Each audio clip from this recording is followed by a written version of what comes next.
And we are back live, Hip Hop 95, Atlanta's #1 streaming hip hop station.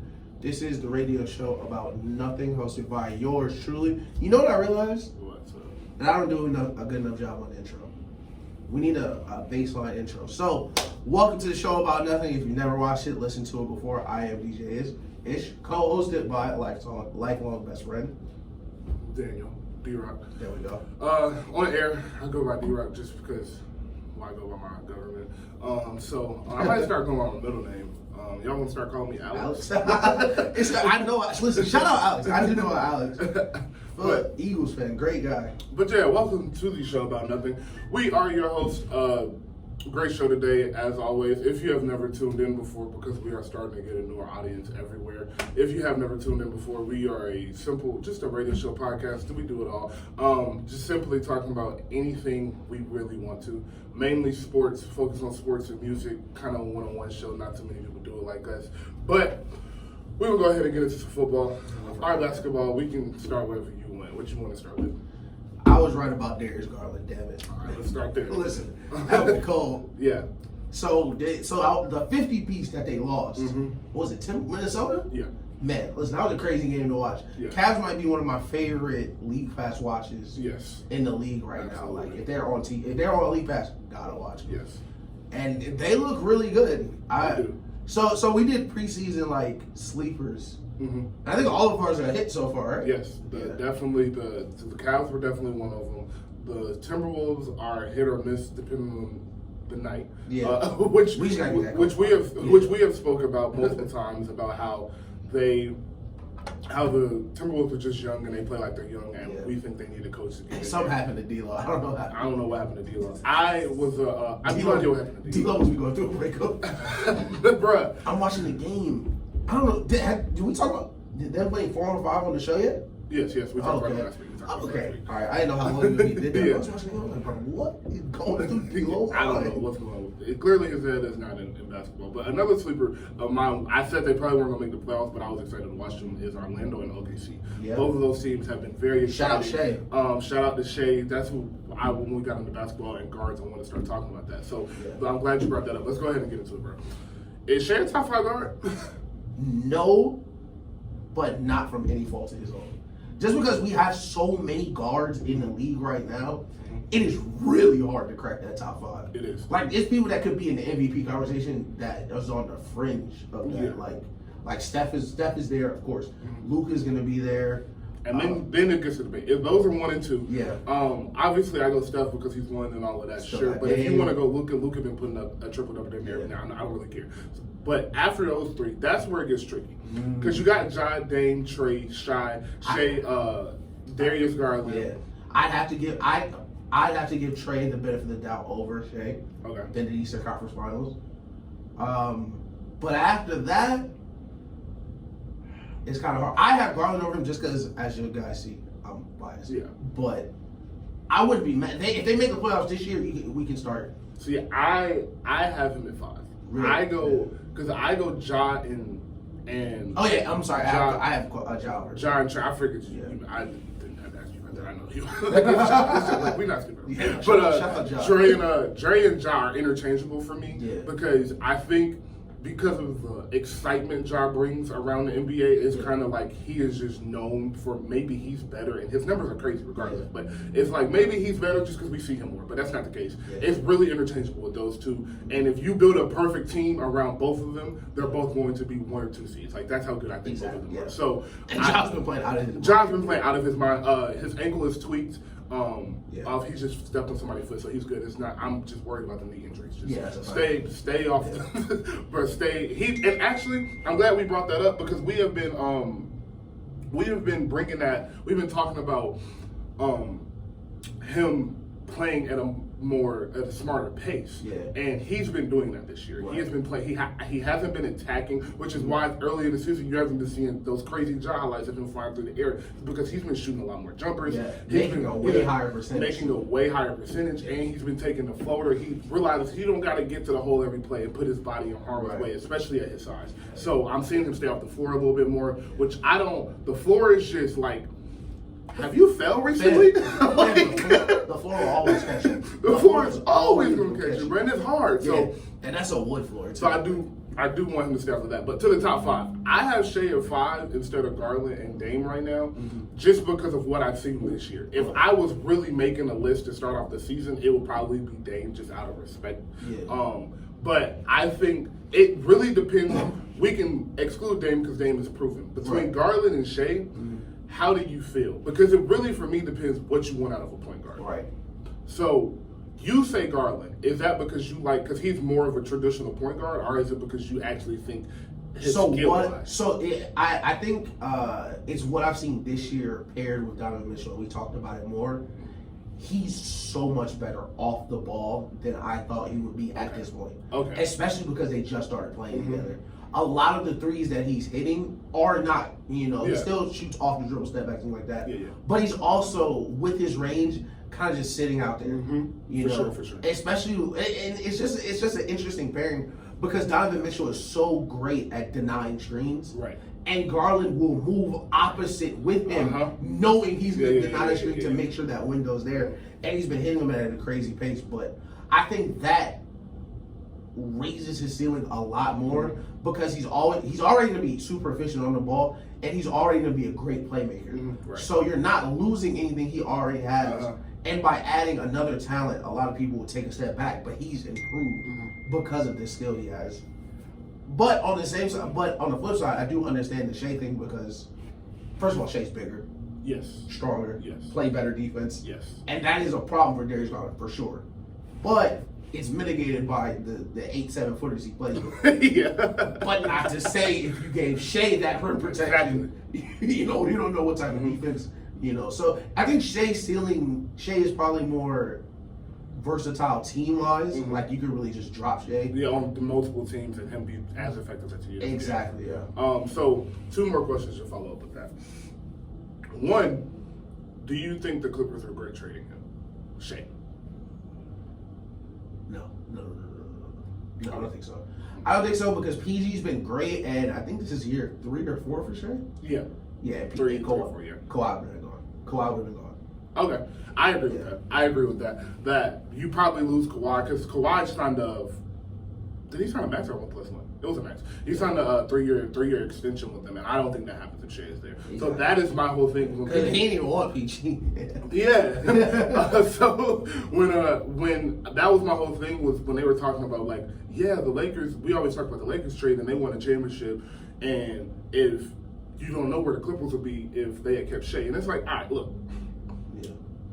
The Clippers have not won a championship. But they damn sure weren't running one with Shea. Yeah. And at the time, PG was coming off a 28-10 season and 3rd in the MVP voting when they made that trade, which is why it was such a big deal. It wasn't one of the PG seasons where he had played 45 games and he had looked good in the 45, but he had been hurt in those. It was like PG pretty much played a full season. Nobody knew at that time the severity of his shoulder injury in that Utah series, so they just knew about the great basketball he had played that year. And when they made that trade, it was like, oh yeah, they're going straight to the finals just because of how PG had been playing. And Kawhi was coming off the 2019 finals. Unfortunately, the injuries have happened and the bubble happened. Exactly. So that has been derailed, but I don't think they really regret that trade. And I think PG playing good helps that a lot. Yeah, for sure. Because to keep it funky on the trades, it's been more so Kawhi not being there than just PG, And Shea doesn't change that. No, not at all. So I will say this about Shea. One thing that is going to keep his growth at a very quick pace, because he grows every year, and I love seeing players come back and it's like, oh, obviously you worked on this. And for Shea, for me, it's the jumper. Yeah. The jumper from Shea is so much more pure. It looks easy. Same thing we talked about with Ja. Like, he looks like he's not hesitating with it. He's stepping right into it, and it's falling more consistently. So you know it's the work and the confidence coming together. Yeah. But what I love about Shea is that you can't speed Shea up. And when you have a guard that you can't change his pace, but he can also dictate the pace of the game, that's just a recipe for success. And OKC got something brewing down there because they got a lot of young talent. I think they can go one or two ways. With all them picks, they could potentially have a decent year, try their best to get a 7 or 8 seed, and go talk to A- A+ superstar and be like, we got all these picks. We can trade for you. How would you feel about coming here? Because they have picks, and so they would only have to give up one key piece. If they can keep the young core of him, Giddey, Terrence Mann, and remember, they got Chet. Right. Chet just hasn't played this year. Won't be able to play till next year. So they can get a little superstar in there, or A-, like a borderline superstar. They could really make some noise in next year. This is why I laugh when you say that, because time is a flat circle. Because now the Thunder are the Clippers. Now the Thunder have the players, the talent, and we have other people's first. So like the Clippers before Kawhi, this year we can just recruit. Yes, we can just go out and play as hard as possible, and we don't got to win no series. If we just scare somebody for a couple nights, a star can look at this and be like, "Yo, they're missing one. Yes, they're one person away." And people take it for Victor, contract disputes, things happen in the NBA all the time on weekends, and superstars do come available. So I do think it's funny, like how time, now Shea, you're the other star. Yeah, you were the trade piece. Now you're the other star. Now you're the superstar. To bring the other superstar. Exactly. And the thing about OKC is, yes, it's a small market, but you're gonna get treated like a lowercase g god out there. Crazy. You're gonna get treated like a god at OKC. Yeah. That's the only professional sports team they have out there. And Oklahoma is OKC and it's Oklahoma football. Like that's what they care about. Oklahoma basketball. OKC fans, do y'all remember how cool it was watching them not sit down the first round? I remember like, what are y'all doing? They wouldn't sit down till somebody scored, bro. That was crazy. But they don't do that no more. Nah, absolutely not. But I don't know if this is true, but I think they were the ones who started the playoff t-shirts. And if they weren't the ones that started it, they were the first team I really remember wearing. Like every single person. The whiteouts and the blueouts. They did not play about that. They did not play about that. So that's a great fan base to have. And when you saw what they were when they were competitive, and you thrive off that when you're a player. So I really think if OKC stay the course and they get a superstar, or just develop, like maybe Chet is that superstar, and in 2 years it's just like we kept everybody together and we got something. So, and we just talked about that. We talk about that almost every week with the NBA. Is keeping young teams together instead of just breaking them up. Right. So somebody else I want to move into before we get into two teams we talk about every week, Lakers and the Warriors. Somebody else I do want to talk about is who we were kind of talking about earlier is the Timberwolves. Yeah. And the only thing I want to ask you about them is, do you think if this doesn't work this year, they should get rid of Cat? And I haven't had this has come from me. I haven't seen this nowhere. I'm just asking. Do you think they should get rid of Cat and try to just build around Ant? So when we make these predictions on here, we really lean into the accuracy aspect of these predictions, and we've been pretty good. For sure.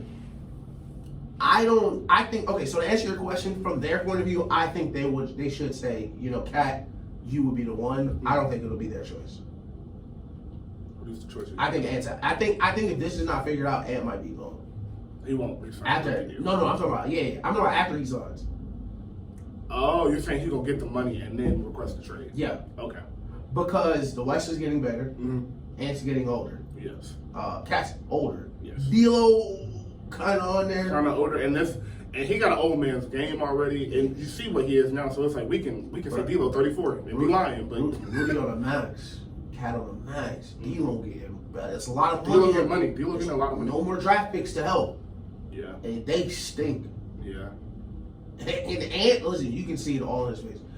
We don't like players pouting. I don't like players pouting, but fam, you can see it on his face sometimes. Like it's really hard. And we talked about OKC having bigs, all the teams. Yeah. And I think it's gonna go south for Minnesota because I think bad organizations it's something about bad organizations. They just always have to be bad. Yes. So I'm glad you said two things. I'm glad you said it's Ant, and I'm glad you said bad organizations. Yeah. One, to piggy off the bad organization, KG. Yeah. That's all I gotta say. Kevin Garnett. Kevin Garnett. I will never forget. See, and it's not tennis. It's not golf, bro. I can't do this by myself. And I feel him, bro. He out there trying to beat prime Spurs, Tim Duncan, Dave Robinson with Sam Cassell. And almost doing it too. He the MVP of the league with prime Kobe, Shaq, and Tim Duncan. No, that's crazy. With no help. That's crazy too. And that's back before social media where the MVP was kind of like a popularity contest. Yeah. Like he really won the MVP. He won the MVP in Minnesota. Yeah. Yeah, but and losing to these super teams, you're like, KG can't get it done. Like, yeah, so that's my point. The back organization, all I had to say was Kevin Garnett. Think about Minnesota, all of that throughout the years and where they've been since. Drafting 2 point guards in one draft in front of Steph Curry. Like 2 point guards in the same draft. Where are they now? But listen, I know for a fact Johnny Flynn is somewhere else watching a guard. But shout out Syracuse. Melo's like the only good player that's ever come from Syracuse. All the great draft picks turn to nothing. But he can't be superstars and come to the league and be Obi Toppin.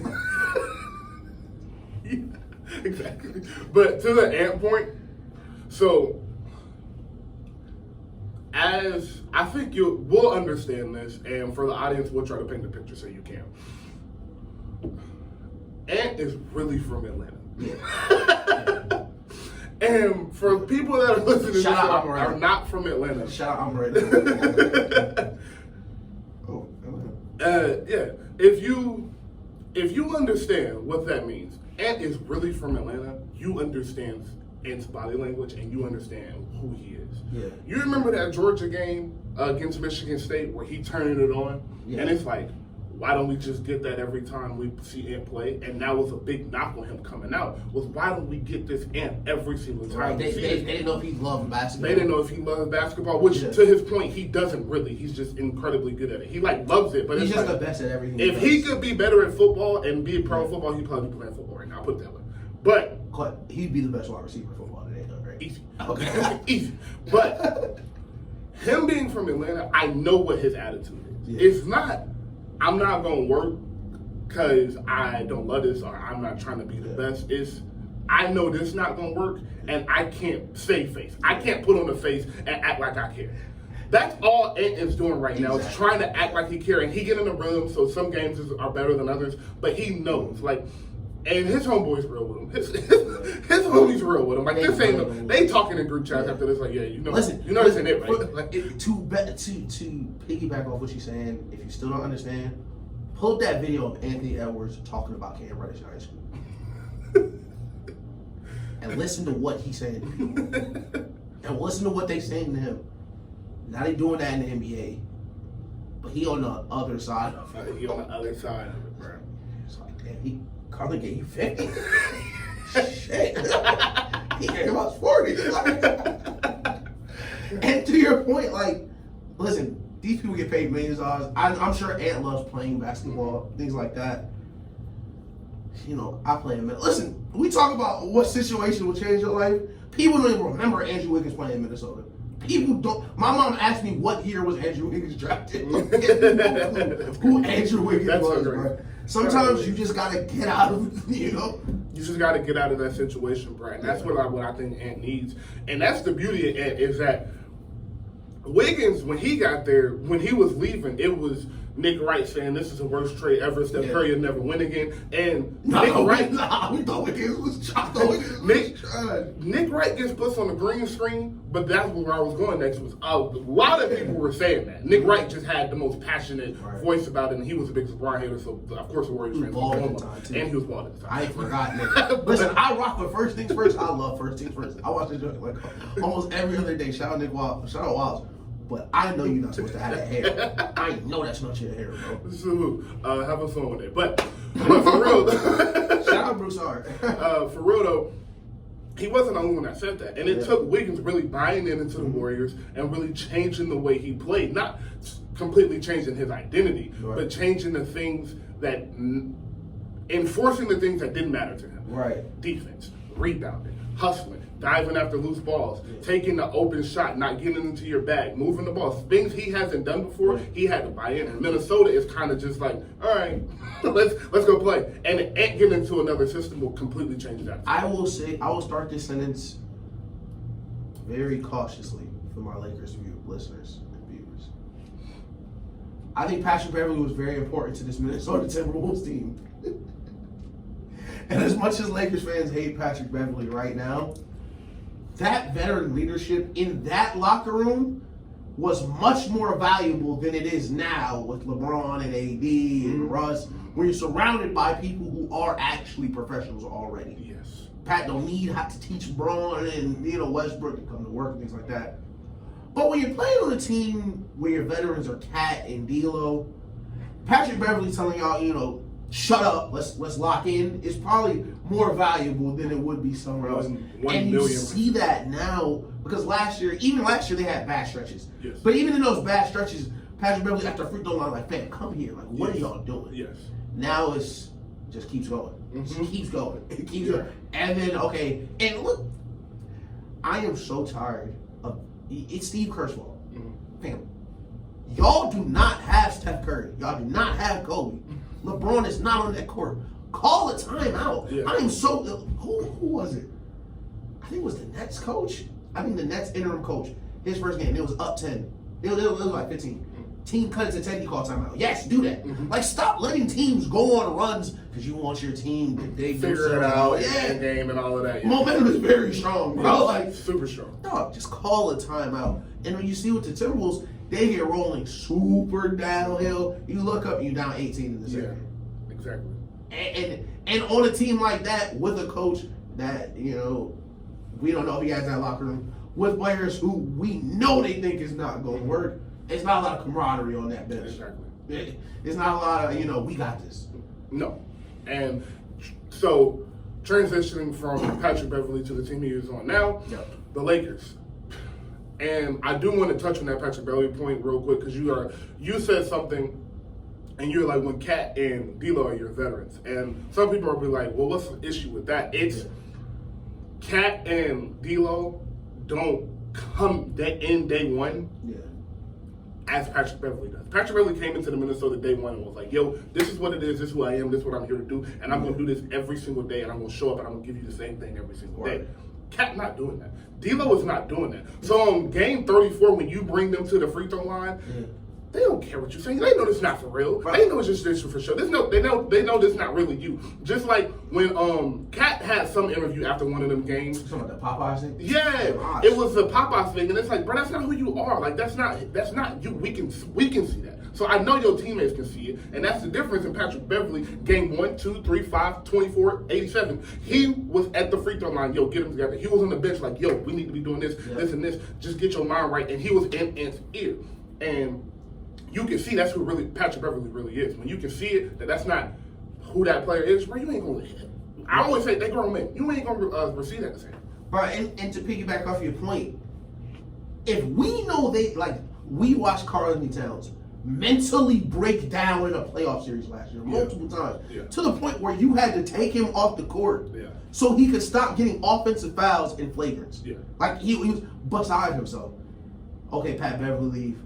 Oh, now you team captain. Oh, you team captain. D'Lo, snitch guy, your team captain. Not like these players, like they're adults, so they know who you are. Like it's not like they be on Twitter too. They know who you are. You know what you like, bro. And it's just not authentic to who they are. Exactly. It's just not authentic, and it feels unauthentic several nights. Like it's hard to take them seriously. I don't know if a coaching change does it, but couldn't hurt to try. Exactly. Couldn't hurt to try. So, now for real, on to the Lakers. I have two questions.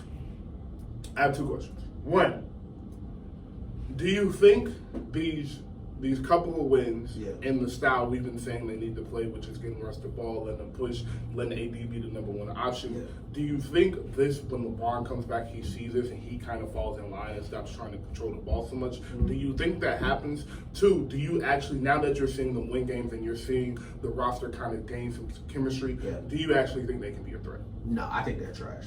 Okay. I think LeBron is going to come in, and I think he will acquiesce for a while, but I don't think this style of play is sustainable because I don't think physically Anthony Davis can play this way for 82 games. Okay.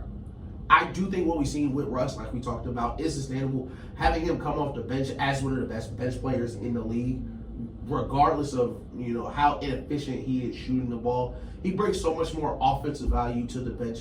because he creates so many home run layups for everybody else. And now they're switching him. They're starting him and they're bringing off the bench based on the night. So, and it's cool that he's really buying into that because he don't got to. And they have a couple good roles. Listen, I told y'all Lonnie Walker was going to be good. Lonnie Walker has been better than we thought he would. He's been shooting the ball way better than I thought he would. But for sure. You never know how that goes with them. Yeah. And Austin Reeves has been very solid. Exactly who I thought he would be. I don't know what Laker Nation thought he would be, but what I thought he would be, he's been exactly I've never seen Austin Reeves do something wrong. Yeah, that's what I'm saying. Just plays basketball right way. Just plays basketball right away, plays great minutes, and gives you what you Peyton Pritchard. Peyton Pritchard of the West. And he's taller. And he's taller, yeah. But to answer your main question, Braun catching Kareem this year one way or another. And not to say he will put his stats before the team, but Braun was. But he will put his stats before the team. Braun was a failure. So he kind of is a team. So you got two teams on this team. Braun could buy the team if he felt like you got Team Braun. You got the Lakers. So on the nights the Lakers not gonna win, rest assured, Team Braun is gonna win. But if there are nights the Lakers are gonna win, maybe Team Braun takes a step back. So I do think he will acquiesce, but nights like, you roll into Milwaukee, you down 10.5, it might be Team Braun. But it has been, because that first week was just sad. Yes, it wasn't even. The first 2 weeks was just like beautiful. It was hard. Listen, I hate on a lot of things, so I won't say it was hard to hate on them, but like he's made it so easy. It was just like, damn, like y'all are really as bad as I thought y'all was gonna be. Y'all the worst shooting backcourt ever. In the history of basketball. Pitiful. Like there have been teams that have won 15 games that have not shot this bad. Yeah. So to answer my two questions, one, no, I don't think LeBron is going to change his style of play. I asked you that because I didn't think you would say either. I wanted to get into why. Why? He's worth $1 billion. That's the answer. The second question is that's our $4 billion reference. That is the next question. I wanted to be a little bit more. I was really interested in your take. I think they can make some noise in the playoffs. Mm-hmm. The only reason I feel that way, and this is based on seeding. They see the Warriors, they see the Clippers, Nuggets. I kind of think they're out of their first round. But if they see one of them young teams, they can get one of them out. Okay. I really feel that way just because that is still LeBron James. And it's different in between saying, hey, LeBron missed the playoffs and not week, that's not NFL, game 65, it's like, oh, they borderline playing. He's like, I'm not hurt. And he can just get out of there, miss the playoffs, it's whatever. If they get in the playoffs as a 7 seed, 6 seed, somewhere around there, fall in there, and Bron healthy, he's still Bron, bro. Like, he ain't just gonna go out. Like, we suck. He's gonna give everything he got. That's what I've always admired about Bron. Bron gonna show up every single time. And that's, I could go off on a tangent real quick, but I'm not. Stay where we are. But so yeah, he gonna give it to you every single time. I think to get to that point where they are in the playoffs, AD would have to be healthy. Yeah. So I'm assuming this is all a healthy team. Chemistry has come together. Yes, I do think they can make some noise in the playoffs. They're big. They have 3 7-footers on it, 3 7-foot guys with Gabriel Davis and what's the guy just came back? The guy that just came back, I'm blanking on his name right now. But they just brought another 7-footer back. They getting a little bit of better guard play with Dennis Schroeder coming back. And when I say better, I don't mean 30 minutes a night, but a good 20, 15 minutes straight. I'd for sure rather have Dennis Schroeder in there than Pat Bev. Exactly. And depending on some games, if you really struggling on defense and you want Pat Bev, but a lot of games, a lot of their struggles are offensively. You got AD and Bron behind you helping. You can live with some laps on defense. That's okay. So that is kind of my point in. I believe that they can win a playoff series or two. Do I think they can beat the elite teams of the West? No. But I think they can figure out a game plan to suffocate Luka and hope for a bad shoot night or two against Dallas and sneak and beat them in 6 games. So like stuff like that just happens. So I agree with your overall point. Like in a series against one of these younger teams, I do think they could definitely at least give them a scare, depending on the matchup, possibly win. But I think Dallas would take them behind the shed, no lie. I don't think Dallas takes them behind the shed simply because one thing about Luka, and this is all great players, but especially the heliocentric ones, the James Hardens, the Brons, the 06 Kobe's, well, one thing you have to do to stop them, because when they're in that mode, Luka looks unstoppable. It's like some games you watch Luka, and it's like, man, they really can't stay in front of him. They can't do nothing. Like, it's just he's getting what he wants. But throughout a playoff series, every 2 weeks, we always say, Luka a little chubby. Luka a little chubby. Luka be acting like he getting in shape. Luka ain't getting in shape. Luka know he not. Luka ain't gotta get in shape. That's why I said, listen, he played basketball, he played overseas this year. But also, I've been seeing something I did not expect. But we knew he could do it. And I know I was actually seeing it because I saw a couple people, I think, put a video up on it on YouTube. But Luka is playing out of the mid post like Kobe. Yes. Which is terrifying now to describe, because the difference is, while Kobe's obviously mid-range shooting was much better, like you said, Luka kind of chubby. And listen, Luka like really strong. I watched Luka back bowl under the rim a couple of days ago. He's strong, bro. And I think Dallas. I really have to look at Dallas more to see how they'll match up with people in the playoffs, because they basically run, instead of just running high pick and roll now, they run it like y'all see my head, like this is the high pick and roll. They literally run it sideways with him in the post now. Right. So they still have the screening actions coming from the other side, but he's also in the post, and it reminds me kind of like how they used to do Braun in Miami. But Luka is a much more comfortable post scorer. So I think it would. I think it would be such an interesting season. It would be hard to pick anybody like for the Mavericks to win or lose. That's my thing. Because it's something you get. It's like how we talk about preparing for Lamar. Or right. Like you literally just can't practice that. Like there's no way to replicate what's going to happen. So. But here's the thing. Yeah. If anybody knows how to contain a heliocentric offense, it's Braun. It's Braun. Yeah. So that is kind of my point in why I think it can be done. Do I think it's a sweep? Do I think the Lakers are winning in 6 no matter what happens? No, absolutely not. I think Dallas can definitely win the series. I'm just saying this is Dallas, Memphis. Who else is a player team? Portland is kind of younger. The Pelicans, Utah. I think that they'll start the shout out Lauri Markkanen for real, because you've been. They told me you was trash. I don't really watch you because you played, I think, Chicago. Yeah, and he wasn't like this. He was not like this. He has worked on his game. Another one of those.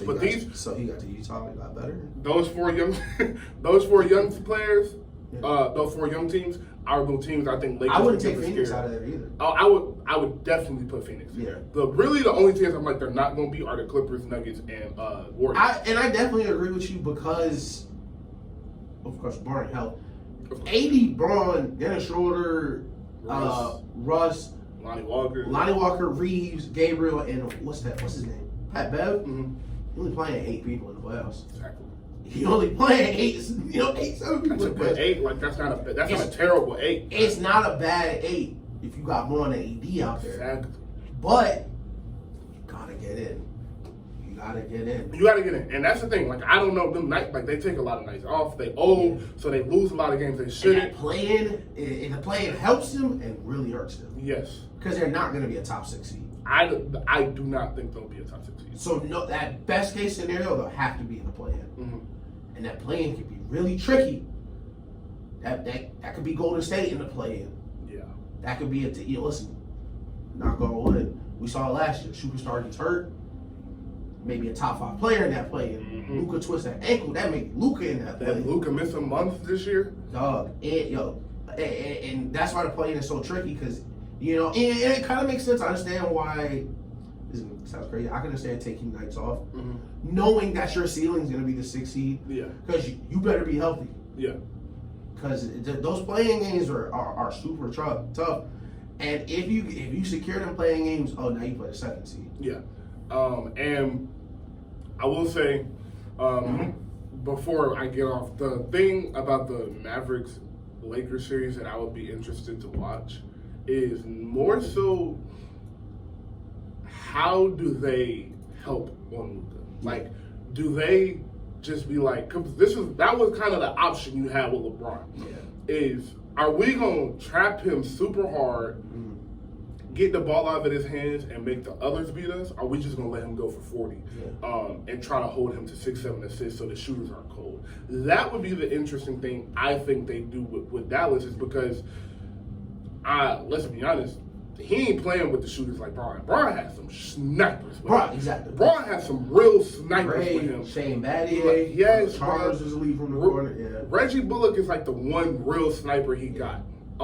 Everybody else is super streaky. Like Dorian Finney-Smith can give you 6 in a night, and then the next night he will hit one.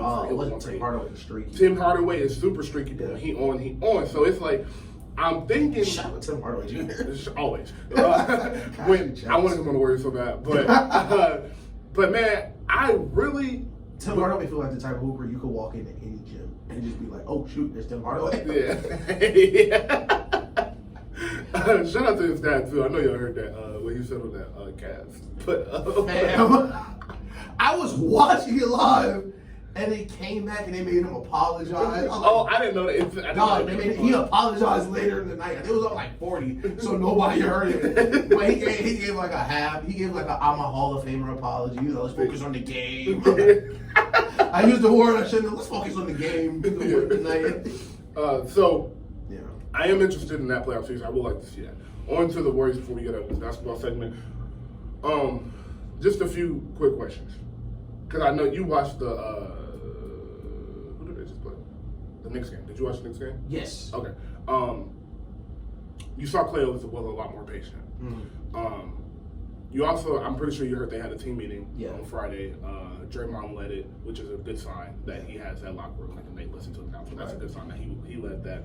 He also said him and Dre had an individual conversation just about the offense and like just about like how to make him better and everything. So, do you think this turns his Warrior seasons around? Because I don't think like the Warriors' problems are that big of a deal. I think they're making them a bigger deal because they're the contenders and they're supposed to start off high and we expect them to be like 1 or 2 seed.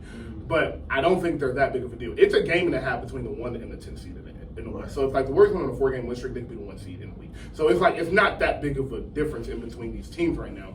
So with Klay being more patient, I'm not saying this.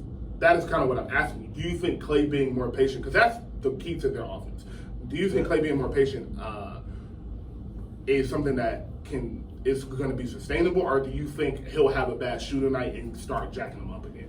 It's honestly, it's really hard to say, because Klay. So the Warriors are all like, it's like those little Chinese egg dolls where every time you open it up, they're all under different forms of excruciating pressure.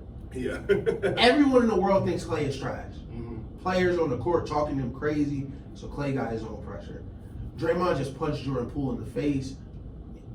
Their defense is bad. And he under a contract. Looking for a contract. Looking for a contract. I play too good. Defense looking bad. That's his own pressure. Jordan Poole just signed $140 million. He didn't score the other night. I just got punched on national TV. That's his pressure. Steve Kerr, Mike Brown just left. I don't know how to teach defense. We late on rotations.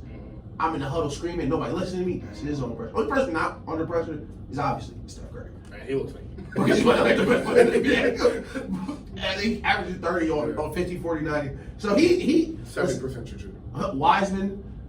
I played 40. I'm in the G League. I'm in the G League. I was a 2-pick. I played 40 games in 4 years. Kuminga, man, I cannot get on the court. The only way is the players who are playing the best have no pressure on. Wiggins, set.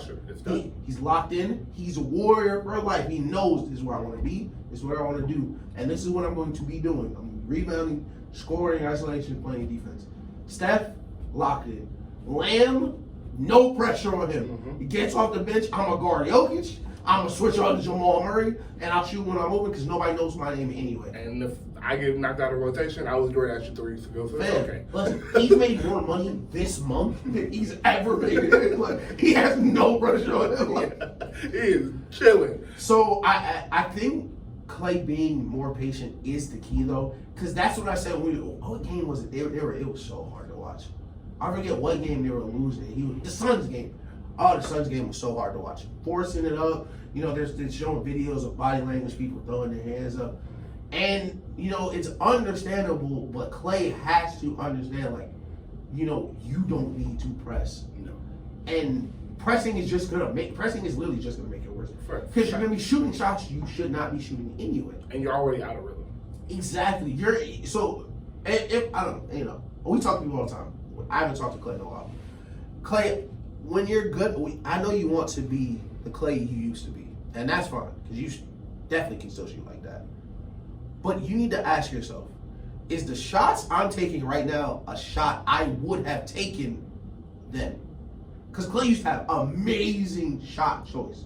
Mm-hmm. He would throw something up that's like crazy. He would have made 4 threes, 5 threes that night, and it's like, all right, you Clay Thompson, I get it. And Clay would always make that extra pass. Mm-hmm. Like there's passes that you know you should be making mm-hmm. that you're turning down to try to get this shot up, and he's in his head for sure. I think it'll be fine. I think they'll finish as one of the best teams in the West, but there'll be some different people on this roster. Yeah.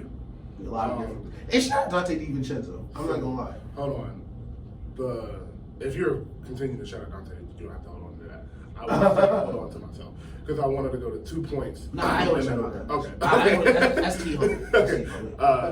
So 2 things. Acquaintance of the show. One, I'm going to talk to Clay too. I just think what you saw the other night was what this offense can be if you just pass the ball. Yeah. And I think you know that, but I think you want your shot more than you want to see the team succeed right now. And not to the point where it's like you're being selfish. You just are, like, you haven't played in 2 years. You want to be as good as you were, so you're pressing. And it's understandable. But you have to understand that the shots will come easier when you're wide open, which is what you saw the other night. Granted, let's not overdo this. They were playing the Knicks. We know that. And you were 4 for 10. We weren't playing Milwaukee. You were 4 for 10. Like, we're not overshooting it. It's not about the points. It's not really about that. It's about I really watch the Warriors, y'all. So, like, if you knew, like, I really be watching the Warriors. So it's not always about the win and all of that. I be looking for the small stuff in between the game. And it's Clay passing, making that extra pass. Every single time he made the extra pass, something good happened. Even if they missed a shot, something good happened. And that was the issue. Because we always talk about this, bro. With the Warriors, a lot of their missed shots are like turnovers. Because they take up so many threes and so many jumpers. They cause the long rebounds, which cause an easy fast break. You catching the ball at the 3/4 down the court off a rebound, you damn near know you on it. That's damn near a turnover. Exactly. It's like a steal. So you know this team isn't the quickest, like physically end to end. So you shooting these pull-up threes in transition. Yes, they are not getting back on defense. Yes. But they're excellent in the half court, which is what matters in the playoffs more than anything. Which is why their starting lineup is still the best. And we talked about that. Yeah, we said that last week. Their starting lineup is by far the best in the league, and that's with Clay playing terrible. Yeah. So imagine if you start being patient. You starting to be patient is gonna make the young guys understand. Oh, this is how I need to play because they're looking at you like you gotta like dog. And listen, we've been really nice to Clay. I'm gonna start hating real quick. Them young guys looking Clay. You know what Jordan Poole said? Does he know? Yeah. Does he know yet? Because Jordan Poole is stats wise is an all-star when he starts. When he comes off the bench, he stinks. And now he's looking at that like, why are you starting over me? Yeah, he looking at it like, bro, he hurt in my game. He don't care about no net rating. He don't care nothing about, bro. Jordan Poole. Listen, I'm sure Jordan Poole was watching y'all early 2015, 2015. Jordan Poole don't care about that. Nah. Jordan Poole just signed $140 million. And just had 36 the other night when he was starting. Yep. And every time he start, Clay, that's what I'm saying. All them young kids looking at you, Clay. A lot of people looking around. Like, does he know? Mm-hmm. Yeah, so I think that team meeting was a good dude, bro. I think that team meeting was a good person. It was a great thing to have because I think that kind of, and you saw this, and this is how you kind of started your point. Is there's a lot of narratives going into the season for individual players, and they're kind of focusing on that when the Warriors have always been a team thing. The ego, I believe, it stays at the door, and I think that was kind of getting into the offense. And I think Jordan Poole has to be more aggressive. I'm tired of seeing him games where he shoots the ball 6 or 7 times. You come off the bench to score. I do think Dante helps with that, with him being able to play a little bit more off ball. And I do think it's an adjustment. Like Jordan Poole has been a starter his whole life. I'm sure he's in the NBA, so I'm sure he wasn't off the bench in high school. He was cooking in high school. You've seen his high school highlights; it looked crazy. And in Michigan, he was starting. He was a guy. He was a guy in Michigan G League. He was starting in the playoffs last year for a little bit. He started. Steph got hurt. He started like a bunch of games. He started like 30 games last year almost. Yeah. So. And when Clay was out, the whole time, I forgot Clay was missed half the year. He's starting the whole year. So, like, this is an adjustment for him. And he's a young player, so he has to get out of his head. But I think those are the two things, is Clay being more patient and Jordan learning how to come off the bench. My next question to you is, not do you trade the young guys? Because I know your answer would be yes. My answer is yes, too. My question is, do you think it's a team that will actually make the trade to the Warriors? So, I don't think they should make the trade yet. Well, why? Well, all right. Let's let the young guys up. If a Wiseman deal hits the table, he's gone. Especially for a big. Yeah, for a big, he's out of here. Yeah. Like, he wouldn't even finish the G League game he played. Like, I pull him off the court. And I don't know if Steve Kerr surprised me in the past before. Mm-hmm. You never know which way Steve Kerr's gonna fall. But if Clay keeps struggling before we trade Jordan Poole, we gotta start him. We gotta start Jordan Poole for a extended period of time where it's not like, sometimes he'll start. We have to make sure he's not a top 30, an elite player before we trade him to a team that's gonna start him for 82 games. Because if you trade him to a team that's gonna start him for 82 games and he pops, a la James Harden, as I've been saying he looks like, that's gonna look crazy. And it'll look really bad in hindsight because, as you said, Clay got hurt. I played the whole year. Steph got hurt. I played the whole year. In the playoffs, I played elite. Maybe the third best offensive player on the team. And y'all are holding back my game for a dude who, he's a good dude now, who's not him. So you don't want to be Sam Presti. Don't be Sam Presti. Don't draft 4 or 5 Hall of Famers and then retire on other teams. Yeah. So I think before you make the trade, especially with Jordan Poole, we got to figure out what we have in him first. So I should have prefaced I would say Jordan Poole is untouchable. Okay. In my scenario, I don't think the trade. I think they're looking at Jordan Poole as untouchable. Okay. So the young guys I'm only talking about are Moses Moody, Jonathan Kuminga, and Wiseman in the picks. They have a couple picks. So that's who I was talking about. And I think it'll be a lot of teams. I think there'll be a lot of teams that'll do it. We haven't even brought them up. Listen, I'd be taking KD calls. I'd be taking Kevin Durant calls right now. Me too. KD unhappy. Yeah. Y'all, the Nets, 0 picks. Ain't no young talent coming through that door. Mm-hmm. Kyrie not on a contract next year.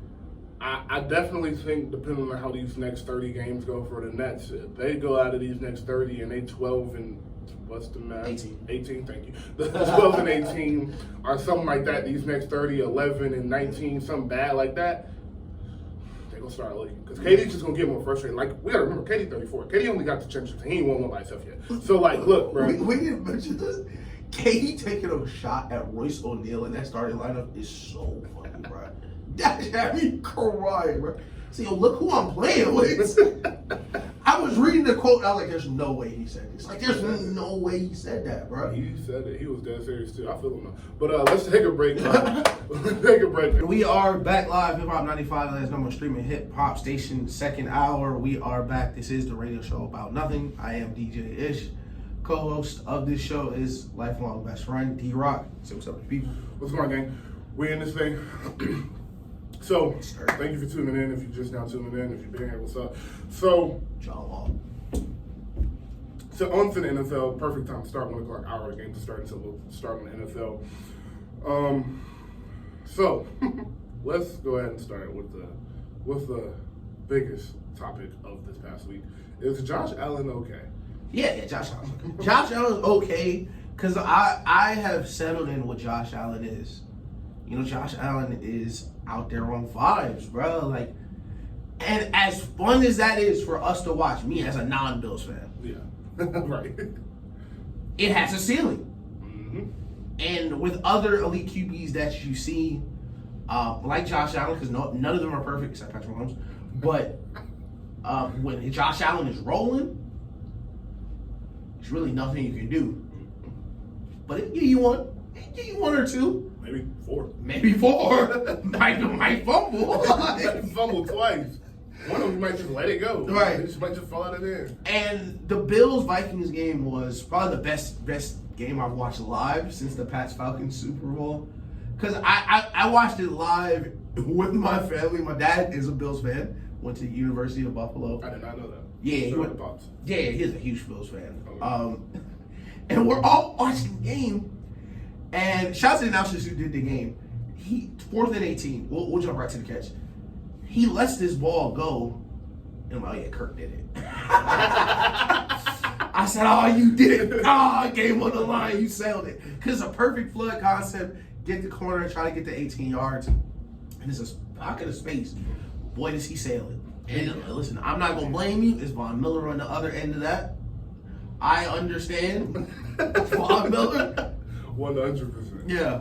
But, you lost to the second or best wide receiver in the league. Yes. And sometimes that's just going to happen. Yes. Got a lot of injuries on the back end. Trey White's not there. All-pro safety's not there. Got rookies out wide. Sometimes you lose. But, fam, fumbling the snap on the one. You fumbled the snap on the one, Josh. It's so bad. It was like, maybe they should have took a safety. Are you serious? Are you serious? I'm going to give him 2 points. I'm going to give him 2 points and a ball. Fam, yeah. I don't think it's a problem. I think they can still win. I think they can still go to the playoffs. I think they can still win Super Bowls. But I think everybody was a little ahead of themselves. Like, best player in the league, MVP, number 1 seed, because it's not, it's not enough to be good. It's not enough to be good. It's not enough to be an elite player. You have to make elite, and we talk about NFL quarterback being the hardest position to play in all sports. You have to make elite decisions in a very short time. And, Josh Allen's decision is not always perfect. He's missing Brian Daboll a lot. But I think they'll be fine. He still got Stephon Diggs. Of course. And if you just throw it near Stephon Diggs, okay. Good things happen. Yeah. So. Not to be listen, but shout out to Stephon Diggs. That one-hand catch was crazy, too. Yes. It was overshadowed. Yes, it was. And that should have been. No offense, but dog. That's one of the best catches I've ever seen. So, all right. So, do you think it's better than Odell catch? No. Odell caught the ball with 3 hands. I thought it was better than Odell catch. Odell caught the ball with 3 fingers. Odell caught the ball with 3 fingers on the sideline and got both feet in and scored. That's a fact. Now, question: are you including the context of the game in there, or just pure catch? No, just catch. Just pure catch. So my argument for pure catch is Odell didn't do a 360. That is true. Just everything. Well, Odell caught the ball with 3 fingers. That's a fact. And toe tapped. I'm glad you mentioned Odell staying in bounds. Because he was being pulled to the ground out of bounds. Yes. And a lot of that is lost. The strength in your legs it takes to stay in bounds. I still go Justin. And I still go Justin Jefferson because he had to take it out of somebody's hands. Situationally. I have no problem with Justin Jefferson, by the way. That catch is insane. Situationally, maybe you knock the ball down. Mm-hmm. Don't give Justin Jefferson even an opportunity to get near it. But I understand high pointing the football.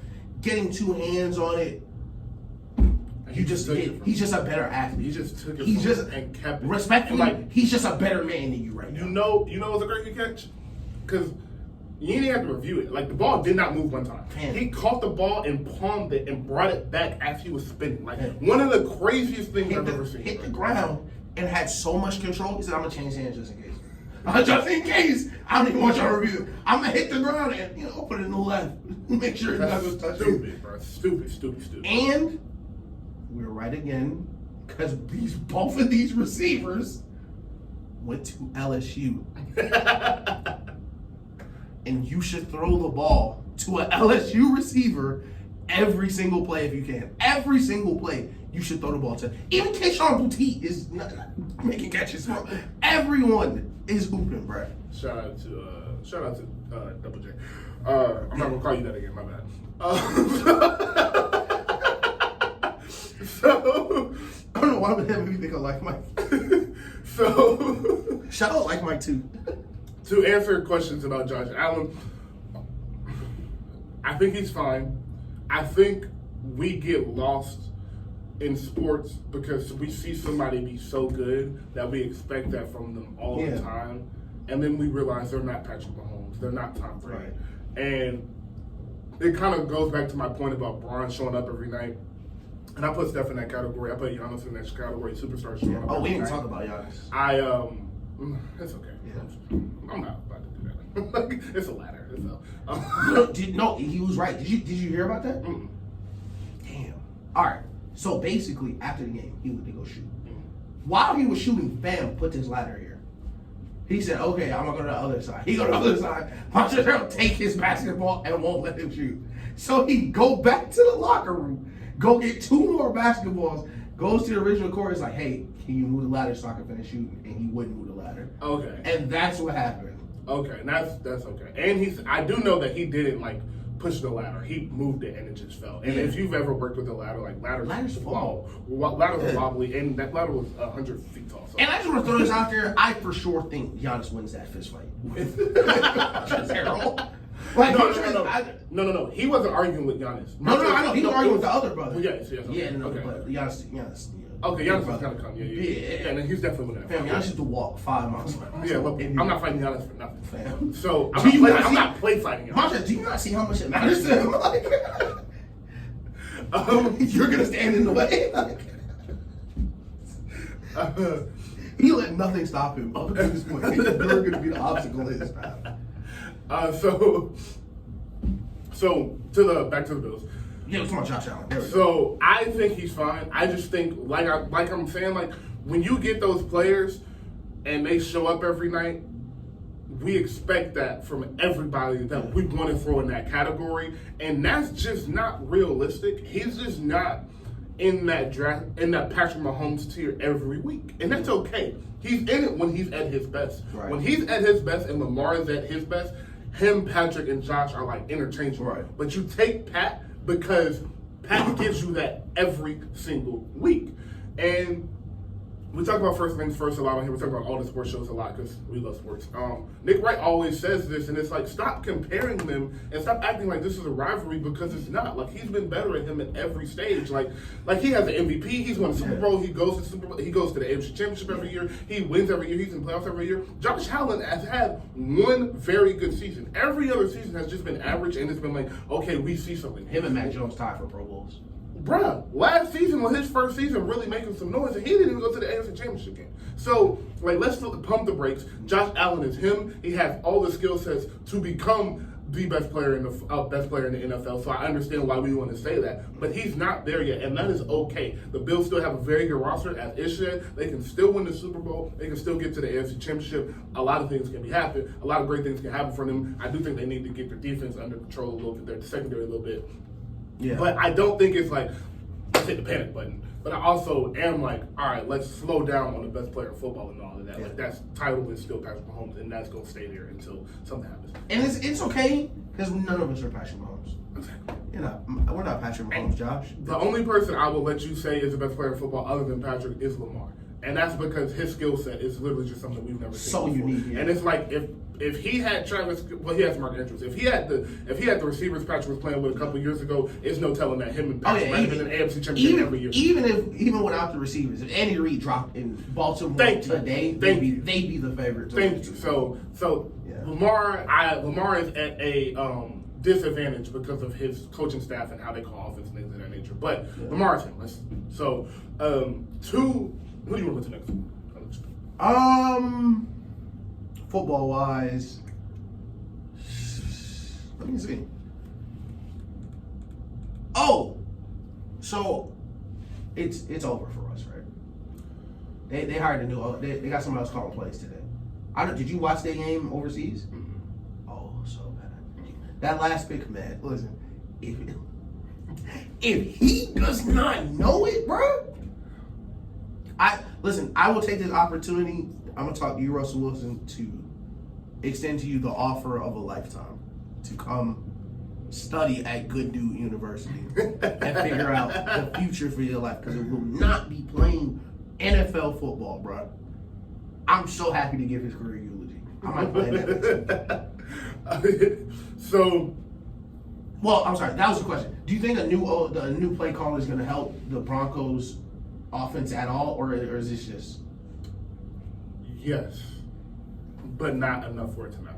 Okay. I do think you'll see a more open receivers, and I think you'll see Russ stats jump a little bit more. But I think that locker room is gone. I think it's bigger than Russ being bad now. And now, and it's interesting because we don't do the show. We don't do the show daily, so we don't have time to like overreact to things. Exactly. How do you feel about the Jeff Saturday hire in retrospect now? I still feel the same as I felt. He's white, so Yeah. it doesn't surprise me. Like I just think. And can y'all stop saying how nice Jeff Saturday is? I don't care. So- we don't care how nice Jeff Saturday is. All right. So He's such a good guy. I do this. Who cares? I do this thing, and I watched my dad do it to my mom my whole life, and I was like, man, that has to be annoying for a woman. But I talk to Taylor about sports now when I know she doesn't care. So I just be in the crib rambling to her. It's so fun to try to explain. I had so much fun trying to explain things to her. So she heard the Joy Taylor tangent that she went on, and she was like, "What's that about?" Blah, Shout blah, out blah. Joy Taylor. Yeah, shout out Joy Taylor always. Shout out to all of The Joy love of my Taylor. life. All of Joy Taylor. Shout out to Mina Kimes too. Don't make me choose. I love a side dish, but We're gonna have to cut that out. We're gonna have to cut that out.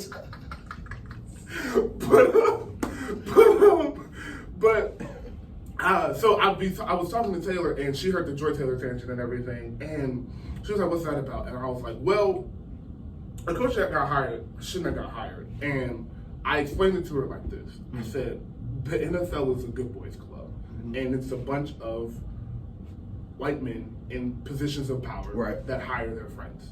And every now and then, you'll get the black guy that is really good at what he does, or Philadelphia, and they don't have a black coach, but just that organization does things right. You'll get a Philadelphia, Baltimore, things that they just treat people fairly, and you don't really hear this thing. But for the most part, 90% of the teams are a good boy. It's a good boy league, and you gonna hire who you know. Right. And they said Jeff Saturday's been around that building for years, and he knows all the people. So yeah, it doesn't surprise me, but it's super unfair to every coach that's in that building, to every coaching candidate that actually is trying to be a coach and has years of coaching experience. The most coaching experience Jeff Saturday has is high school. It's high school.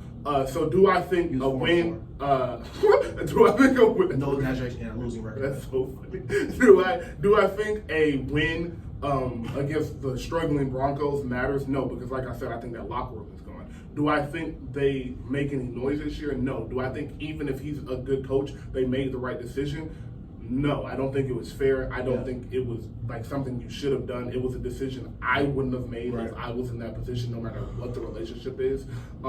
Because you have no knowledge that he is a good coach, and that is how you base who you're going to hire in every other profession is your experience. Right. So it would be like, yo, we're going to trade Victor. Not Victor. I'm not going to use that because that's not. But we're going to trade a rookie for LeBron James in 2013 because he might be good.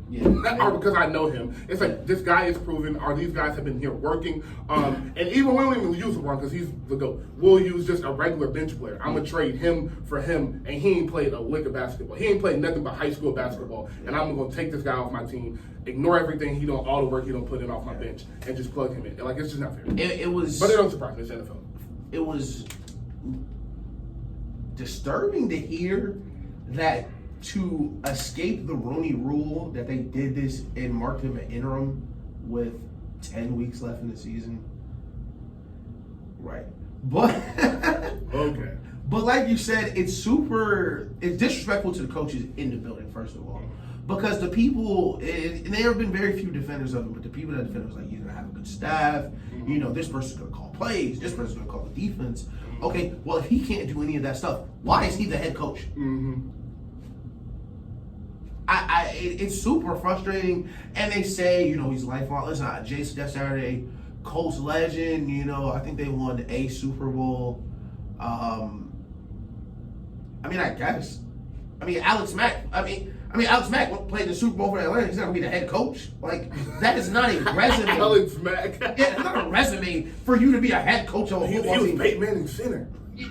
Fam, they won a single Super Bowl. Like, listen, I don't want to disrespect Jeff Saturday's resume because he was a great center. He really was. But like, Like Kanye said about Lady Gaga, what the fuck does he know about coaching? What does he know about coaching, bro?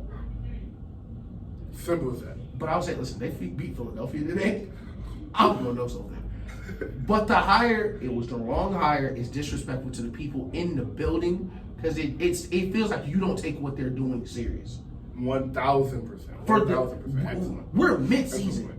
You were on TV. I've been doing preparation to play the Philadelphia Eagles for 7 weeks, bro. And you were on TV 2 weeks ago doing spaghetti commercials and whatever you're doing on the Fox Sports homepage. And I gotta listen until you tell me what to do. Now my gameplay is not good enough. I gotta change it because of you. Okay. I can't stand it. I wish the worst for the Colts. And you know what? You know what people say? They like to say, Colts are a good organization, good ownership. Are we sure? Like why do we think that? What have they done? I don't know. Listen, you didn't build around Peyton Manning well enough because he won one Super Bowl, just a single, uno in Indianapolis. So Andrew Luck literally retired because you could not build around him. You broke him. You literally broke this man's body to the point he was. Did you hear the story of him having to take a bus to Miami? Yes. Because he couldn't get on a plane because his organs were so injured from playing football. What makes Indianapolis a good franchise? Why do we think, oh yeah, they're ran right? When they move after move, it's just head scratching. Traded for Matt Ryan, who's making extreme money. Bench him, bring him back. Like, it's so much. And I don't know if you heard this, but Matt Ryan wasn't supposed to start that game last week. So the NFL, for like public reasons, because so many people wager and do things on the NFL, they make you publish your injury report, your depth chart, so people know. Like, because Vegas has to pick lines, starting quarterbacks and stuff. He said Sam Ellinger was going to play. I guess because he had been head coach for 30 minutes. He knows this isn't high school, and that you can't just change that the day of. I expect action from the league first for trying to escape the Rooney Rule, and somebody to let him know that this isn't high school. Yeah. You can't do stuff like that. Like I know you're interim. There'll be another interim if you keep doing shit like that. Yeah. That's all there is to say about it. That's how I feel. I think you're looking at the same thing. Just Patriots. No. Oh, what? The Dolphins. Oh. How do you feel about Mike McDaniel? I love him. I love player coaches. Yeah. I don't understand why you're not one. Like I do because I know. I'm not gonna get into that. No, I agree with you because player coach sounds so redundant to me. You're the coach for the player. Why would anything else matter other than the player's happiness? Because, all right, let's blame Bill Belichick. No, not even not him at all. Because Bill Belichick doesn't fall in this at all. Damn, I was gonna do that. You'll understand what I'm saying. But because we'll leave it at they want the credit. Mm-hmm. So it's their system, it's their way, it's their strategy. They want the credit. I don't think Bill falls in that. I think the Patriot way is something they made up. I think Bill is just a tough coach. He coaches everybody the same. That's true. And Bill won 6 Super Bowls, so he can say this is my way. And as people have heard, especially from Randy Moss, Bill's gonna let you be who you want. Exactly. Yeah. So, but other coaches, Jeff Fisher. Shut up, Jeff Fisher. Jeff Fisher, these coaches that never win and just around the NFL for a long time. They have good dudes. Good dudes. I just want everybody to know I have to stop this because I've been mind-boggled. The Eagles have went from 1st and 15 to 1st and 25 to 1st and 35 because they got an ability on every play. So I just had to throw that out for a second. But yeah, they want the credit. So they lose track of, you're here to coach the players. And cater to them to make this team better. And you always see that Sean McVay's always had success. Even when they're not having success, their teams are still competitive. You're going to see Mike McDaniel in that. Kyle Shanahan, Andy Reid. Harbaugh for sure. Yeah. I feel like I'm missing Pete Carroll. I was on Pete Carroll in that. Kyle Shanahan, Mike Shanahan too. His dad was a great coach. So when you have these coaches, Mike Tomlin, of course. Yeah. When you have these coaches that let the players be themselves, and you're coaching to cater to this team, not the past 10 years of what you've been doing, you have more success. And that Mike McDaniel doesn't have 10 years of head coaching experience, right. but Mike McDaniel does understand Tua. He understands his personality. He understands the team, the energy. You also, important thing to understand is the city you're in. So you're in Miami. That's a fact. You're in Miami, so things need to be a little bit more up-tempo, a little bit more vibrant. You know you have the city, and big cities like Atlanta's one of those cities. LA is one of those cities. If your team gets down 14, we're out of here, bro. There's plenty of shit to do in Miami. The beach is right here. The beach is right here. I'm out of here, though. It's 75 degrees. He won like 40 straight games and couldn't sell out the whole game. Bruh. So it's like when you have a player coach, it just makes the locker room better, and it makes when you have a quarterback that really feels like they have a real relationship in a coach, and it's not I'm the head guy and you're under me. It's we're even and we're on a partnership and we're working together. I think that just makes it a recipe for success. So I really do think the Dolphins are, to answer your question, I think Mike McDaniel will be a great coach for them throughout for the next few years. I think this team stays together, and I'm not gonna lie, bro. I think they get a Super Bowl soon. I just don't think you can stop. I just don't think there's no way to game plan for that offense. I love this team. First of all, their weapons, of course, amazing. Tyreek Hill, Jalen Waddle, playing together.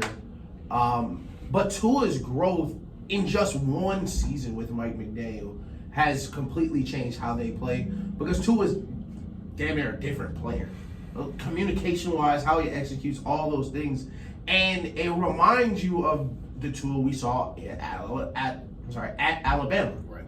A place, like you said, where people think, you can't be yourself, this, that, and the third, but actually the opposite. Yes. Where you can, there are rules, of course, but there, you still are yourself. Nick Saban is still a player coach, and he still does care about, what your input is, what you have to say, and what you're saying.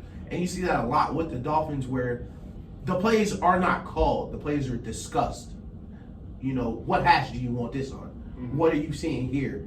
And it changes the way your team operates, because, I think Mahomes was talking about how Andy Reid will let them try to create red zone plays or things they want to do. And he says, he's cool with us to do that, but it also puts the responsibility on us to execute, to really take what we're doing serious and take ownership of what we're doing. And it's much easier to take ownership of what you're doing when you got a hand in this pot. It's a lot of chefs in this kitchen. You have something to do. If the coach just, all right, we're going to call this play. Like they were doing it just Bills. We're going to call this play, and you're going to run this play. Yeah. It's like, well, we should call something up. Well, this is what we're going to run, because this is how my system works. Yes. Now you see the opposite. It was like, oh, you're going to this is what we're going to do. And you see a lot more of that in Miami, and because I don't think people understand how really good that Miami defense still is. Yeah, it's really good. That's why I love them so much. And when that defense starts playing good, and when Bradley Chubb really settles in, I don't think anybody right now, I wouldn't pick anybody to outright beat them except maybe Kansas City. And Baltimore. Hard. Yeah. Kansas City is a hard, because Kansas City is a hard, because, they really, really don't have good receivers. I'm interested to see Tooney. Listen, Darius Toney, I'm not going to lie. I don't know how, we haven't talked about this, but shout out Matt Milano, but that Toney move might be it. Because I was a big Kadarius Toney fan coming out of Florida, because I don't watch college football. So the way I kind of find out about players through the drafts and stuff is at the end of the year, when everybody declares for the draft, then I'll go back and look, see what you did. And Kadarius Toney is an elite route runner. An amazing change of direction. And he's one of those players that you see, and you can see this across sports, and just people in general, like to take something else, you see a good dancer. He's one of those people who has amazing body control. Him, Paul George, people like that you can just tell, who are always in control of their... Odell. Kadarius Toney ran a wheel. I don't know if you saw this clip from the first game. Yes, where he stayed in bounds? No. Not even that. It's the same game. Oh, okay. He runs the wheel. He looks back for the ball. He sees Mahomes winding up. Full speed, still running this route. Tightens his gloves. Oh, yes, I saw that. Jumps and catches the ball. Full speed running this route. The body control to just do that nonchalant. And the catch was all right. I instantly, oh, that's Kadarius Toney. Because he caught it. And I was like, is he going out of bounds? No, he's skipping up the sideline. Like, he fits so perfectly in this scheme. So Kadarius Toney is a very scary pickup for a team that was already this good. Yes. Because if Kadarius Toney could be really good, Juju's a number 2 again. And McCall is your number 3 again. Yeah. Where everybody needs to be. Where everybody needs to be. So yeah, you're 100%. You're 100% right. But that my thing with the Chiefs is that they're kind of unhealthy. Oh, and they have Adele Scambley who can play 3 or 4. Exactly. So, but yeah, they're not their health. Their health is there where I was looking at, and now that we're in the middle of the football season, I can say I don't have to say barring injury because injuries have happened. So I know what's around, and none of them are season-ending. Well, McCall is on the IR right now, but none of them are season-ending injuries. But it does worry me playoff time how healthy they are. And the Dolphins are pretty healthy, and they have been all year for the most part, other than the 2 of the concussions. So when I think about them, when I think about that matchup, which I do think matchup-wise, it will have to see how the playoffs play out. I do think that's a very good chance we see that in the AFC Championship. But their defense that's one of those games where it's like whoever gets the ball last is probably going to win this. Yeah, scheme-wise, it's so hard for me to see Kansas City stopping Miami because they play so much man coverage. Mm-hmm. But they did have Tariq. So if they do know how to what his weaknesses are and how to kind of contain them from getting the 180, it's like that would be the team to know. So, but I would be very interested in that. But I do want to talk about your other point, Baltimore. Baltimore, I think, definitely could beat them because they could just keep the ball from them. You're just not going to touch the ball. 1st and 10, 4 yards. 2nd and 10, 4 yards. 3rd and 10, 4 yards. We're going to keep running the ball.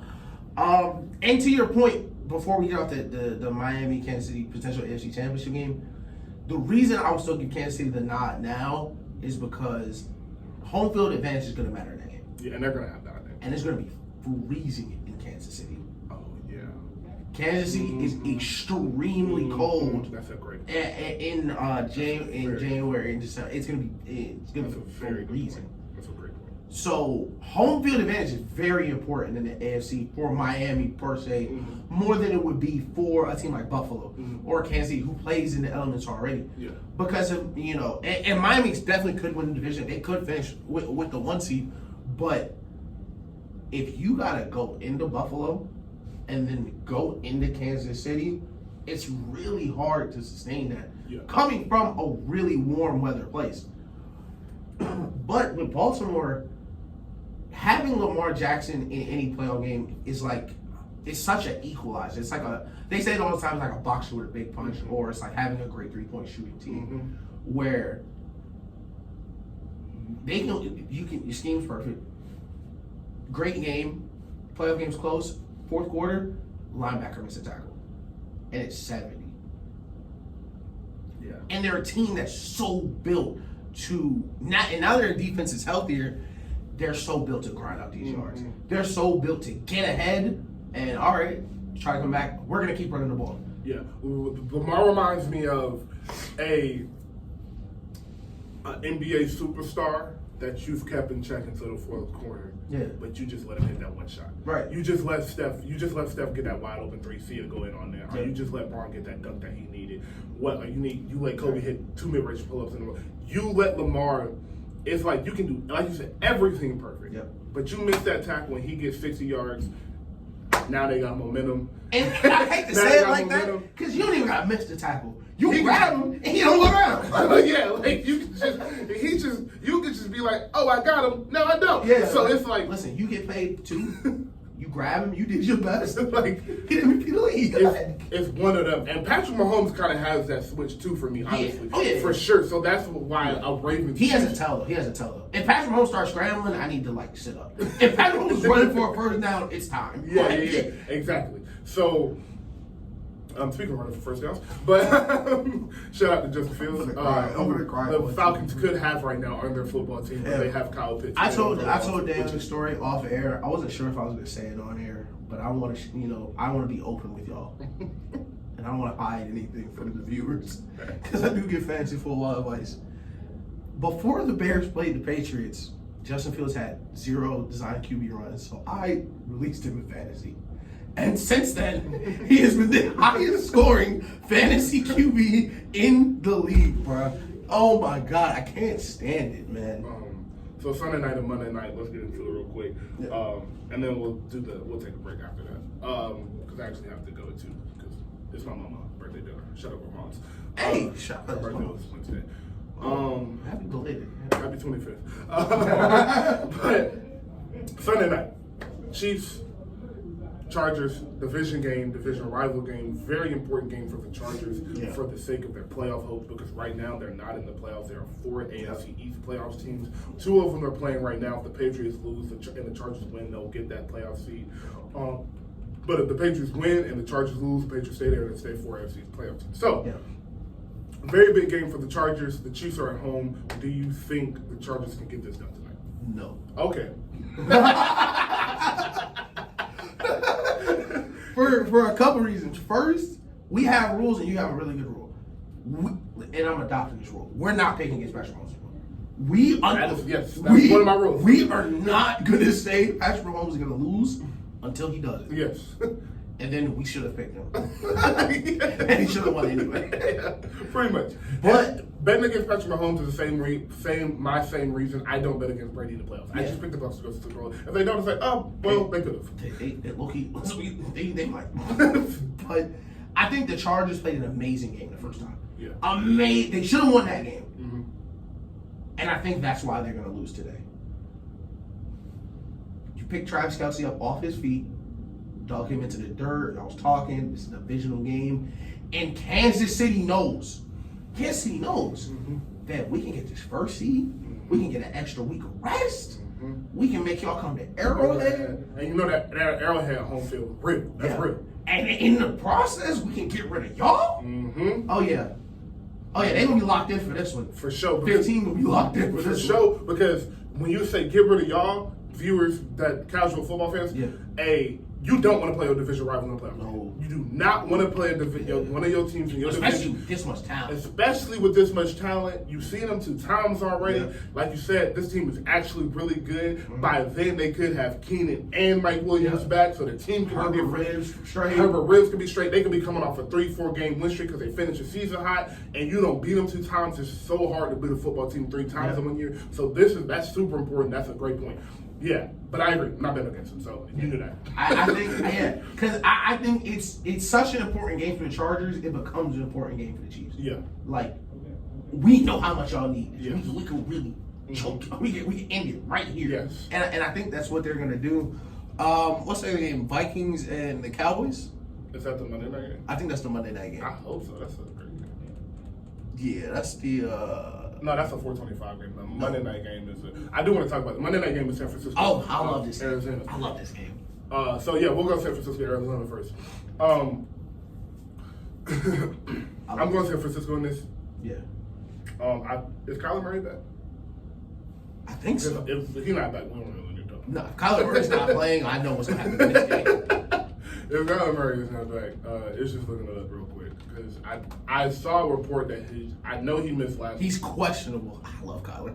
Okay. He's questionable. The Call of Duty just came out, so he probably not playing. Warzone came Double XP. Shoot House just came back. He's tripping right now. He playing right now, bro.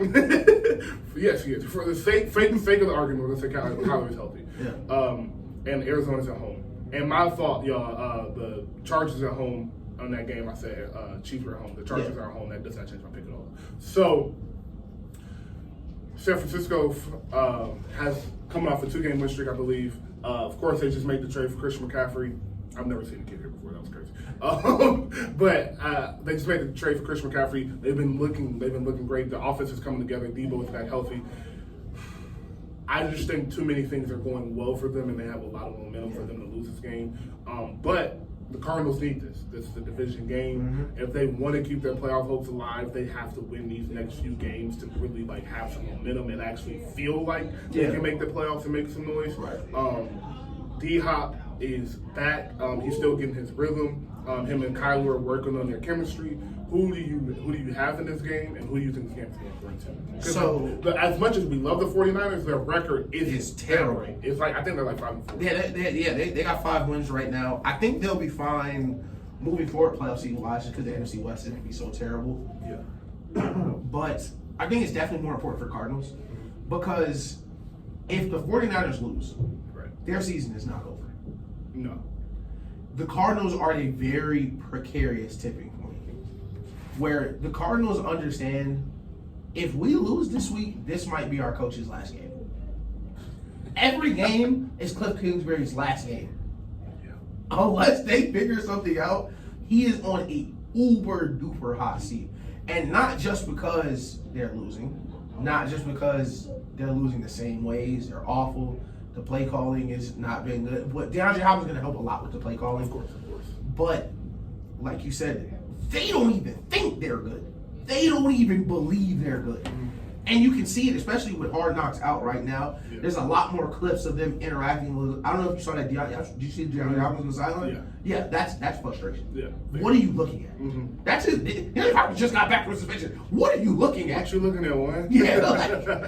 What are you looking at? And we're in a very precarious place. I think they have to win this game. I think the 49ers will win, but in situations like this, you need your best players to just take me there. Please. And in the Cliff Kingsbury system, they just throw a lot of jump balls. They do. And without a number 1 wide receiver, that looks awful. Now they got him back. But with DeAndre Hopkins, I mean, and they're getting Hollywood back this week. Yeah. And which is a excellent deep threat. Right. So shout out to Hollywood. I saw Tariq Woolen break your foot. It was terrifying. Yeah, it's terrifying.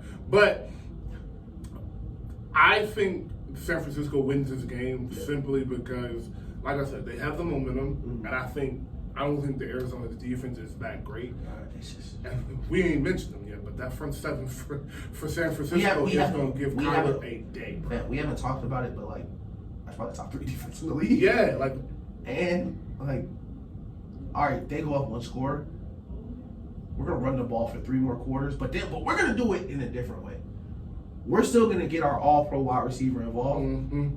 Just hand it to that nigga. We're just gonna give it to him. Yeah. And if he don't get any yards, the clock's not gonna stop him. Nope. Sure not. I think it has potential to get really ugly, but I really hope this is a D-Hop I'm back game. I need 180, 2 tubs D-Hop. To the point, I do think it is a good game. I don't think this is like a rout. I think this is a close game, a 21-24 game, 21-27 game. And again, I do between Jimmy G and Kyler. I'm Kyler every day of the week. Yeah. So it could just be Jimmy G has a bad game. And that's what I love about the 49ers. It's just like Jimmy G could just roll up. We talked about this last week. You just never gonna know if he's gonna wake up and turn his brain off. Yeah. Like that's why this game is so interesting because the 49ers are better at every single level, including coaching, front office, jerseys, all that stuff. You just don't know if Jimmy G is gonna drop back and hit Isaiah Simmons in the face. You could be up 17-10. Jimmy drop back, hit Isaiah Simmons in the face. It's a brand new game. Brand new football game. You never know. You just never know. You know, they get a good punt. Jimmy G run off the back of the end zone. Like, anything can happen. Shout out Jimmy G. Shout out to Jimmy G. Did you see Jimmy G at the Warriors game? Yes, of course I did. Shout out to Jimmy G, man. Jimmy G be so. Listen, I rocks with Jimmy G. Listen, Jimmy G sat behind Tom Brady, won me a little ring, you know. Jimmy G lived a great life. Got a bag. Went to a bowl. Listen, it was cold in New England. I went to San Francisco. I got all this help. I got a great coach. The coach loves me. It's never cold out here. Jimmy G's like 7 games over 500. He does not throw a touchdown pass. Like 7 games over 500. What a crazy stat, bro. Shout out to Jimmy G, man. Shout out anybody cashing checks today. For real. Let's take a break real quick. Shout out Montrez. I didn't know Montrez played for Philadelphia. I swear to God, I thought he was still in Washington. They said Montrez Giannis involved in an incident in Philadelphia. What the fuck are you doing there? he get there. Oh man. I think that's it though. We gotta leave it too. Is there anything else? The Thanksgiving games. Oh, who plays on Thanksgiving? I'm about to look it up. Thanksgiving. You know what I'm gonna shout out to? I forgot to do this. Shout out Stephon Gilmore, bro. Shout out Stephon Gilmore, bro. Because they thought you were washed. Always shout out. I love a good corner. Thanksgiving. Fam, the Eagles gonna lose to Indianapolis, bro. No, you're not, bro. We're not gonna put that in the atmosphere. So before I do this, quick little question. Oh my God, that's disgusting. Quick little question. Oh yeah, okay, it's 12:30. Okay. Yeah. Quick little question. So we're going top 4 receivers in football, but I'm giving you the 4 receivers and I'm making you rank them. Got you. Tyreek Hill, Stephon Diggs, Devontae Adams, Justin Jefferson. I'm gonna go Devontae last right now because he plays for the Raiders. Okay. Their state, their shit. I'm gonna go. Oh, okay, so say your names one more time. Devontae, Stephon, Justin. Okay, Tyreek. yeah. Give me Tyreek, Justin, Stephon. Okay. I think I have Stephon and Justin flipped. Yeah. But I'm going Devontae 4. Devontae, if you see this, we know you never lost a Fam, yeah, hold, this is not about you. Yeah, Devontae, this is not about you. It's not about you. It's not about you. You have never lost a rep. Never lost a rep, we know. But right now, because of where you are, Yeah. I got you at 4. Jamar Chase will be 5th for me right now. And I'll let them know because he's hurt. Jacoby Myers 6. Okay. But I'm obligated to throw Jacoby Myers. I would go Stephon at 2. I'm going Tyreek at 1, simply because he can just do it with anybody, bro. It's inspiring. He's just a game changer for real, dog. I need to get home. I forgot I traded for Tyreek. It was one of my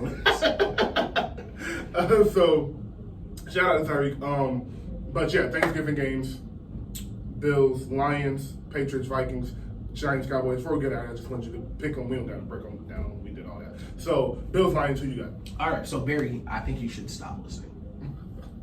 I think the Bills might score 50 on them. Yeah. No, exactly. The Patriots scored 30 on them. Oh, whoa. That's a lot. I think the Bills legit. Listen, if the Bills lose this week, Barry, fam, it's gonna get so sideways. Barry, shout out to Barry for real, because Barry can really cook. Yeah. Just stay in the kitchen, my dog. Yeah, but listen, the NFL knows what they're doing. This game was at 12:30. Mm-hmm. They know people cooking. Yeah. It's just on in the background. Right. Put it on mute. Put some Drake on, twin. Drake just dropped the crazy album. Just put some Drake on and just pretend it's not happening. Now these next 2 games will be elite Thanksgiving. Yeah, I'm excited. Giants, Cowboys. Who gets Odell?